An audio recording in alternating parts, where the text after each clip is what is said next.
Sir, इस बार का जो विधान परिषद का चुनाव है सिर्फ नंबर का गेम नहीं है, बल्कि न्यू जनरेशन की एंट्री का भी क्लियर सिग्नल है। अभी जेडीयू कैंप में अगर हम देखें तो निशांत कुमार को लेकर बस काफ़ी तेज़ है। उन्हें नीतीश कुमार की जगह अपर हाउस भेजने की चर्चा चल रही है, जिसे पॉलिटिकल सक्सेशन की शुरुआत माना जा रहा है। दूसरी तरफ हम चिराग पासवान की पार्टी की बात करें तो एलजेपीआर एक सीट की डिमांड पर लगातार हम जान रहे थे कि एक सीट तो एमएलसी के लिए वो मांग ही रहे थे। उनके 19 विधायक हैं, वो किंग मेकर पोजीशन में भी हैं, लेकिन जीत के लिए उन्हें बीजेपी के एक्स्ट्रा वोट की भी ज़रूरत पड़ेगी। बीजेपी कोटा की सीट पर अगर हम बात करें तो मंगल पांडे की जगह एक चर्चा ये भी चल रही है कि उपेंद्र कुशवाहा के बेटे दीपक प्रकाश का नाम सामने आ रहा है, और ये एनडीए के अंदर कास्ट बैलेंस और यूथ पुश का सिग्नल माना जा रहा है। तो इस तरह से एनडीए में न्यू जनरेशन कार्ड खेलते हुए निशांत कुमार और दीपक प्रकाश जैसे चेहरे को आगे बढ़ाया जा रहा है। और अगर हम चिराग पासवान की पार्टी की बात करें तो एमएलसी सीट देकर क्या बीजेपी उनको भी साधने की कोशिश करेगी? किस तरह से ये एनडीए के भीतर कैसे चलेगा एमएलसी का? जिस निशांत कुमार का, दीपक प्रकाश का नाम आप ली, ये कोई न्यू जनरेशन नहीं है। ये तो वारिस है ना, नीतीश कुमार के वारिस हैं, उत्तराधिकारी हैं निशांत। उपेंद्र कुशवाहा के उत्तराधिकारी हैं दीपक प्रकाश। न्यू जनरेशन तो 25 से 30 साल और 35 साल के लोग सड़क पर इतने टहल रहे हैं कि उनको तो ही नहीं रहा है कि कब बच्चे रहे थे, कब जवान हो गए, कब बूढ़े हो जाएंगे। उनकी बारी आने वाली नहीं है। न्यू जनरेशन कहा जाता है जब कोई सरप्राइजिंग चेहरा आ जाए कि हाँ भाई, नई पीढ़ी के लोगों को पुरानी पीढ़ी के जो स्थापित लोग हैं उन स्थापित चेहरे को किनारे करके और एनडीए ने नए चेहरे को मौका दिया।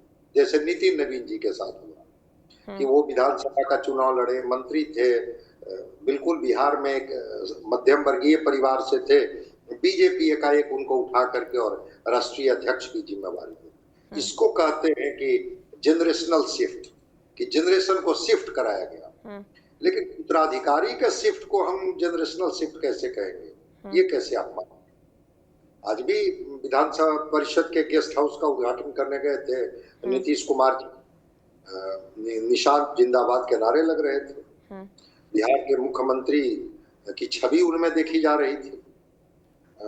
CM face of Bihar Nishant के पोस्टर लगाए गए हैं।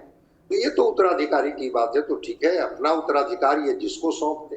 अगर निशांत को सौंपेंगे तो ये उत्तराधिकारी होंगे, इनके वारिस होंगे।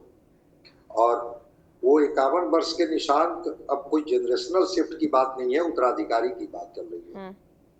दीपक प्रकाश भी, मैं तो उनका नाम भी नहीं सुना था, एक बार सुने कि मंत्रिमंडल में दीपक प्रकाश जी भी आ गए कि उपेंद्र कुशवाहा जी के बेटे हैं, इस वजह से आ गए, कोई सदन के सदस्य नहीं है। तो उत्तराधिकार की बात है तो स्वाभाविक है कि नीतीश कुमार की सीट खाली होगी तो निशांत को जगह दे दी जाएगी। अगर उनको डिप्टी सीएम बनाने की बात चल रही है या सीएम बनाने की बात चल रही है, तब भी एमएलसी तो बनना ही ना पड़ेगा। वो अभी बने या 6 महीना के बाद बने, तो फिर अभी क्यों नहीं? और मंगल पांडे की सीट की बात चल रही है कि वो निशांत को दी जाएगी। जो उपेंद्र कुशवाहा लोकसभा का चुनाव हार गए, बहुत लोग लोकसभा का चुनाव हार गए, कहाँ उनको दोबारा राज्यसभा में भेजा गया? बिल्कुल। लेकिन उपेंद्र कुशवाहा का तो महत्व है कि राज्यसभा में रहते हुए उनको लोकसभा का टिकट दिया गया, और लोकसभा का चुनाव हार गए और बेटे को बिना किसी सदन के सदस्य बनाए हुए मंत्री बनाए, और फिर भी उनको राज्यसभा में भेजा गया। तो जो भाजपा इतना उपेंद्र कुशवाहा को उपकृत कर रही है, उनके बेटे को एमएलसी बनाना तो बहुत छोटी बात है, क्यों नहीं बनाएगी? पत्नी उनकी एमएलए हैं, खुद राज्यसभा के सदस्य हो गए लोकसभा हारने के बाद, और बेटे को अगर मंगल पांडे की जगह पर को उस खाली सीट पर इनको एमएलसी बना दिया जाएगा तो कोई आश्चर्य की बात नहीं। अब हम लोग आगे बढ़ते हैं वो चिराग पासवान पर। तो एक्स्ट्रा वोट तो है ही नहीं इनके पास। 19 विधायक तो चिराग के हैं, तो एक्स्ट्रा वोट तो है, थोड़ा कम भी वोट मिलेगा। जिस तरह से शिवेश राम को सेकंड प्रेफरेंशियल वोट से जिता दिया गया, ये जीत जाएंगे, हालांकि वैसी स्थिति आएगी नहीं। चिराग पासवान आश्वस्त हैं कि एक एमएलसी की सीट तो मिलेगी। ऐसे भी अगर आप देखेंगी तो जो 202 का जो आंकड़ा है, इसमें इनके जो एमएलसी हैं, 8 एमएलसी में तो कहीं कोई दिक्कत नहीं है।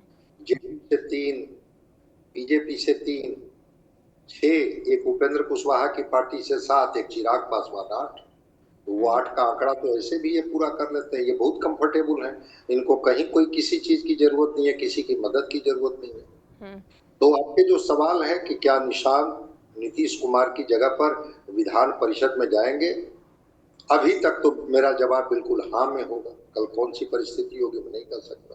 दीपक प्रकाश नहीं जाएंगे इसका कहाँ सवाल उठता है। प्रकाश को जब बिना किसी सदन के सदस्य बने हुए मंत्री पद दिया जा सकता है, तो दीपक प्रकाश जी के लिए एमएलसी तो बहुत छोटी चीज है। एमएलसी तो उनको बना। और चिराग पासवान का भी स्टेक है कि चूंकि एनडीए कंफर्टेबल स्थिति में है, इसलिए एक सीट चिराग पासवान के हिस्से में जाएगी। तो हम समझते हैं कि 8 जो आप आंकड़ा बता रही हैं, 8 का आंकड़ा ही है। 3 जेडीयू, 3 बीजेपी, 1 चिराग पासवान और 1 रालोजपा जो उपेंद्र कुशवाहा जी की पार्टी है, जिसमें दीपक प्रकाश हो। 8 लोग जा सकते, विधान परिषद में बिल्कुल जा सकते। और एक वो विपक्ष के खाते में एक सीट है। बिल्कुल।